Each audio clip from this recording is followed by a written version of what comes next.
চট্টগ্রামে সূর্যোদয়ের সাথে সাথে নগরীর কাট্টলীর অস্থায়ী মুক্তিযুদ্ধ স্মৃতিস্তম্ভে ৩১ বার তোপধ্বনির মধ্য দিয়ে স্বাধীনতা দিবসের কর্মসূচি শুরু হয়। পরে শহীদ ও বীর যোদ্ধাদের শ্রদ্ধা জানাতে পুষ্পস্তবক অর্পণ করেন মেয়র ডাক্তার শাহাদাত হোসেন। 2024 আর 71কে নিয়ে কোনো ধরনের বিভেদ কিংবা কোনো ধরনের আমরা সেটা বিতর্কে যাওয়া কখনো উচিত হবে না। 71-71-এর জায়গায় থাকবে, 2024-2024-এর জায়গায় থাকবে। কোনো একটিকে দিয়ে আরেকটি ঢেকে দেওয়ার কিংবা এই ধরনের চিন্তাভাবনা আমাদের করা উচিত নয় বলে আমি মনে করি। সূর্যোদয়ের সাথে সাথে ৩১ বার তোপধ্বনির মধ্য দিয়ে ময়মনসিংহেও স্বাধীনতা দিবসের কর্মসূচি শুরু হয়। স্মৃতিসৌধে মুক্তিযুদ্ধে শহীদদের প্রতি শ্রদ্ধা জানায় বিভিন্ন সামাজিক রাজনৈতিক সংগঠনের পাশাপাশি সর্বস্তরের মানুষ।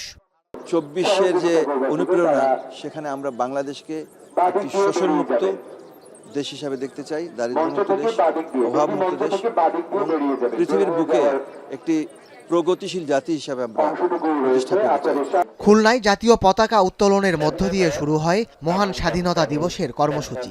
নগরীর গল্লামারী শহীদ স্মৃতিস্তম্ভে শ্রদ্ধা নিবেদন করেন সরকারি বেসরকারি বিভিন্ন প্রতিষ্ঠানের কর্মকর্তা সহ সর্বস্তরের মানুষ। এ সময় বৈষম্যহীন ও দুর্নীতিমুক্ত বাংলাদেশ গড়ার প্রত্যয় ব্যক্ত করেন তারা। স্বাধীনতার সুফল আমাদের 55 বছরেও আমরা কিন্তু কাঙ্ক্ষিত লক্ষ্যে পৌঁছতে পারি নাই। আগামীর বাংলাদেশে আমরা সেই প্রত্যাশা করি। নতুন গণতান্ত্রিক সরকার প্রতিষ্ঠিত হওয়ার পর আমাদের সমস্ত আশা আকাঙ্ক্ষা এবং বৈষম্যহীন নতুন বাংলাদেশ গড়ে তুলবে। রাজশাহী পুলিশ লাইনে তোপধ্বনির মধ্য দিয়ে দিবসটির কার্যক্রম শুরু হয়। শহীদ স্মৃতিস্তম্ভে শ্রদ্ধা জানান বিভাগীয় কমিশনার, ডিআইজি ও পুলিশ কমিশনার। পরে জাতীয় বীরদের শ্রদ্ধা জানায় বিভিন্ন সামাজিক ও রাজনৈতিক সংগঠন।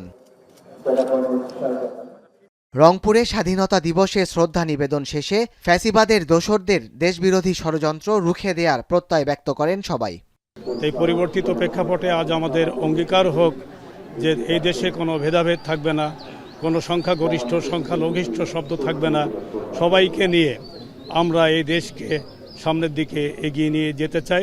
বরিশালে শহীদ স্মৃতি ফলকে প্রশাসনের শ্রদ্ধা নিবেদনের পরই সাধারণ মানুষের ঢল নামে। এছাড়াও নগরীর বধ্যভূমিতে প্রশাসন ও বিভিন্ন প্রতিষ্ঠানের পক্ষ থেকেও শ্রদ্ধা জানানো হয়। এ সময় গণ অভ্যুত্থানে অর্জিত নতুন বাংলাদেশ বিনির্মাণে সবাই ঐক্যবদ্ধ থাকার অঙ্গীকার করেন। এদিকে সিলেটের রীতি অনুযায়ী সর্বপ্রথম বীর মুক্তিযোদ্ধাদের পক্ষ থেকে ফুল দিয়ে শ্রদ্ধা জানানো হয়। তারপর বিভিন্ন সরকারি দপ্তর, সামাজিক, সাংস্কৃতিক ও রাজনৈতিক সংগঠন পুষ্পস্তবক অর্পণ করে। এছাড়াও পার্বত্য 3 জেলায় বর্ণিল আয়োজনে পালন করা হয় স্বাধীনতা দিবসের আনুষ্ঠানিকতা। স্মৃতিসৌধে ফুল দিয়ে শ্রদ্ধা জানায় পার্বত্য চট্টগ্রাম জনসংহতি সমিতি, জেএসএস। তবে বরাবরের মতো দলীয় প্রধান সন্তু লারমাকে অংশ নিতে দেখা যায়নি। সাদাত শাহেদ, এখন। মাঠের অলরাউন্ডার আমি, আর ঘরের allrounder Tylox. Tylox toilet cleaner, clean মানেই টাইলক্স।